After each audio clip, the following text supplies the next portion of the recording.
Literato's Antipasto. Whetting Readers' Appetites. Published May 28, 2023 by Zachary Newell. What comes to your mind when you see the name Metropotamia? I'm guessing you imagine a city of dazzling lights and breathtaking architecture, a bustling, vibrant cityscape with towering skyscrapers, bustling streets, and a diverse range of people and cultures. See the same name on a poster for a movie? I suppose you might imagine a city of hushed intrigues, dark secrets, and hidden depths lurking in its skyscrapers' shadows. But what would you think if you saw it on the cover of a book? Enter Patrizio Della, squatting at the library and collecting donated notebooks in which he scribbled his eccentric fictions, as close readers will recall from my last post, to help us answer that question. Laid off due to the pandemic, I had ample time when I first met him to learn his background and to discover his solution.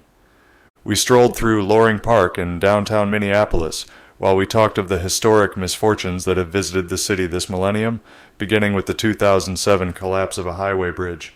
Throughout the conversation, we shared our own backgrounds and misfortunes, and he told me how his family came to the United States from Italy, not following the demographic boom after unification, however, but instead following World War II. Apparently his great-grandfather's influence as a mining magnate helped secure their passage to the Americas. His family, Patrizio told me, kept to tradition, with his grandmother having impressed upon him the importance of honoring his aristocratic ancestors, who lorded once over Luna with an obstinate refusal to adapt the spelling his surname and to keep his Della lowercase. As his publisher, I've decided to respect his grandmother's wishes when his name appears in full. He's already done it for his own KDP account, though if only his surname appears, I'll capitalize it as Della Luna to indicate the proper noun.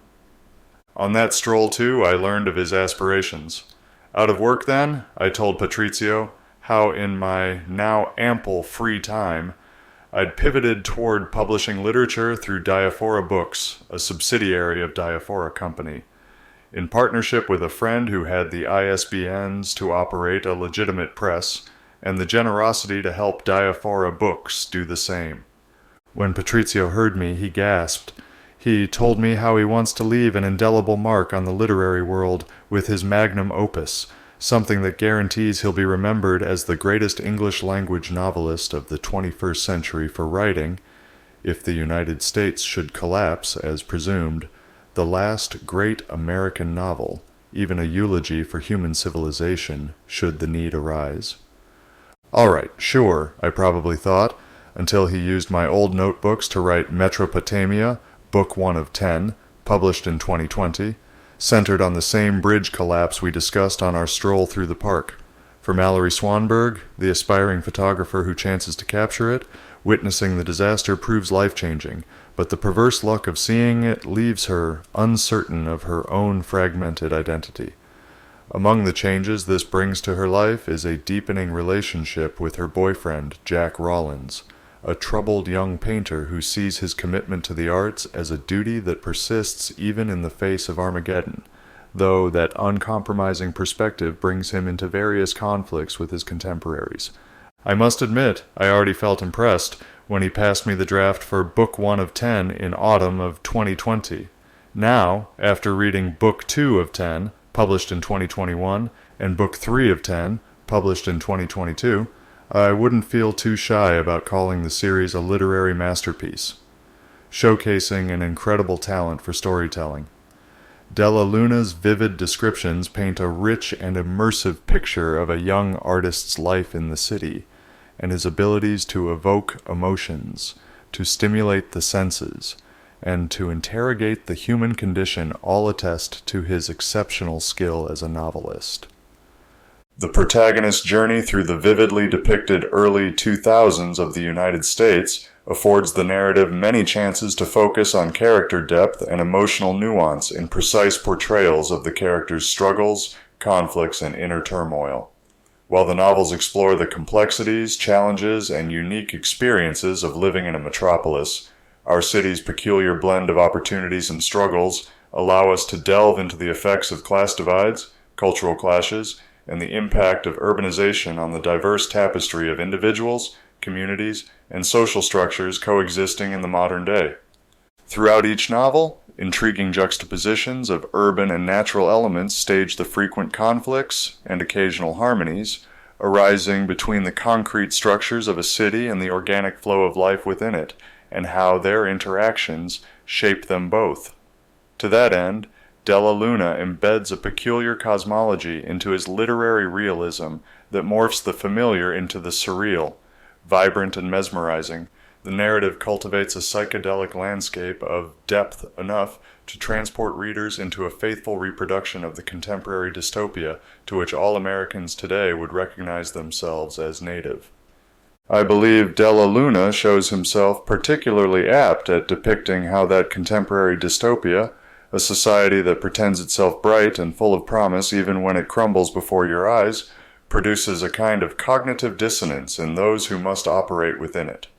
While this phenomenon normally lurks unnoticed in daily life, here we can't avoid it. As Ethan R. Ray, another writer whom Diaphora Books has been honored to publish, put it to me in an email after reading Book 1, metaphysical diving expeditions take the reader into wondrous, uncharted internal realms. Snippets of otherwise disregarded thought patterns make their way to the reader's perceptions like unexpected but welcome flotsam. Of course, I'm biased, having experienced firsthand the psychological impact of operating within our dystopia, but such techniques lend the cast an extraordinary authenticity. Unforgettable characters populate Metropotamia with their own unique stories and struggles, with enigmatic principal characters engaged in mind-altering explorations of consciousness and a supporting cast that adds layers of complexity to the narrative. Della Luna weaves a tapestry of human experiences. In short, Metropotamia creates a grand and expansive world of its very own, throughout a sprawling narrative that spans numerous episodes featuring a charming cast and traversing outlandish thematic layers as it delves into the broader complexities of the modern individual and of urban existence. Meanwhile, Della Luna's remarkable voice paints a captivating, multifaceted urban ecosystem, inviting readers to immerse themselves in a richly detailed setting while exploring themes that resonate with contemporary society. Like me, I'm sure readers will find themselves enthralled by the intricate plot, the interplay of themes, and the thought-provoking commentary on society that Metropotamia offers. Della Luna's skillful exploration of the human psyche, social dynamics, and the pursuit of meaning in a complex world elevates the novel to a level of literary brilliance seldom seen. Metropotamia stands as a testament to Patrizio Della Luna's unparalleled mastery of the written word. It is a must-read for anyone who appreciates artful storytelling, compelling characters, and a narrative that leaves a lasting impact.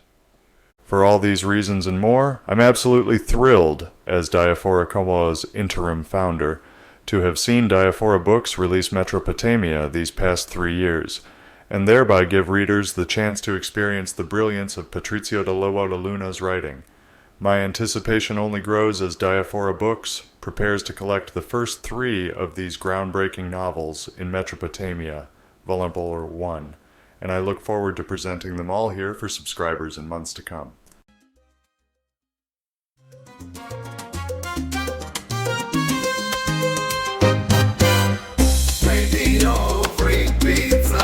Radio Free Pizza is a reader-supported publication and listener-supported podcast. To see all our work, visit www.radiofreepizza.com or search for Radio Free Pizza on all your favorite social media and podcast platforms. You might even find a button to click that says subscribe. And if you're really lucky, it will let you leave a review. Otherwise, just share a link with your friends or on social media. Thanks for your support. Radio Free Pizza.